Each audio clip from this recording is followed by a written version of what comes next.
Olá pessoal, na aula de hoje a gente vai falar sobre as funções setInterval e setTimeout no JavaScript, que são funções para a gente trabalhar com tempo relacionado a alguma ação que a gente quer que seja executada. Então vamos para a prática.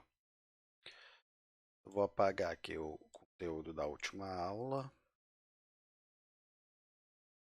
Cadê o navegador? Então, vamos lá. A primeira coisa a gente vai ver a função setInterval. Para que serve a função setInterval? Ela serve para eu executar uma ação de tempos em tempos. Eu digo, a cada 1 segundo eu quero que execute essa ação. Então, eu vou criar primeiro uma função aqui, que é a função que eu quero que seja executada. Imprimir número aleatório, por exemplo. E aqui eu vou imprimir, né, no log, no console, um número aleatório, math.random, aí ele vai imprimir no console um número aleatório. Aí vamos imaginar agora que eu quero executar essa função a cada segundo. Para poder executar uma função todo intervalo de tempo, eu uso o setInterval. O setInterval, ela serve para executar uma função a cada intervalo de tempo. Então, a primeira coisa que eu passo como parâmetro para o setInterval é qual a função que eu quero que seja executada a cada intervalo de tempo. No caso aqui é imprimir número aleatório. A gente não coloca aqui o abre e fecha parênteses, porque se eu colocar o abre e fecha parênteses, eu vou estar executando nesse exato momento, quando o compilador do JavaScript, o interpretador, estiver passando pelo meu código. Se ele encontra uma função e já o abre e fecha parênteses, ele vai executar naquele momento, e não é isso que a gente quer. Eu quero passar aqui a função como parâmetro para o setInterval. Então, é só a referência para a função, então eu não só coloco o nome dela sem o abre e fecha parênteses. Poderia ser uma variável que está armazenada a função também, igual a gente viu anteriormente. E assim, o segundo parâmetro do setInterval é o intervalo de tempo. O intervalo de tempo ele mede em milissegundos. Se milissegundos eu quero transformar em segundo, então se eu quero 1 segundo, seria 1000 milissegundos. Então, se eu coloquei isso aqui, vou dar um refresh aqui, vou abrir o meu console.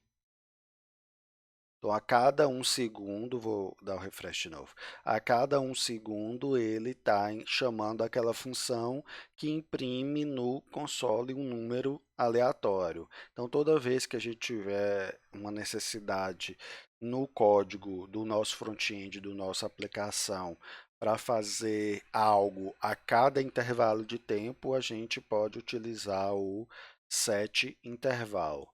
Aqui também não precisa ser uma função criada antes. Se eu quiser, eu posso utilizar uma função anônima.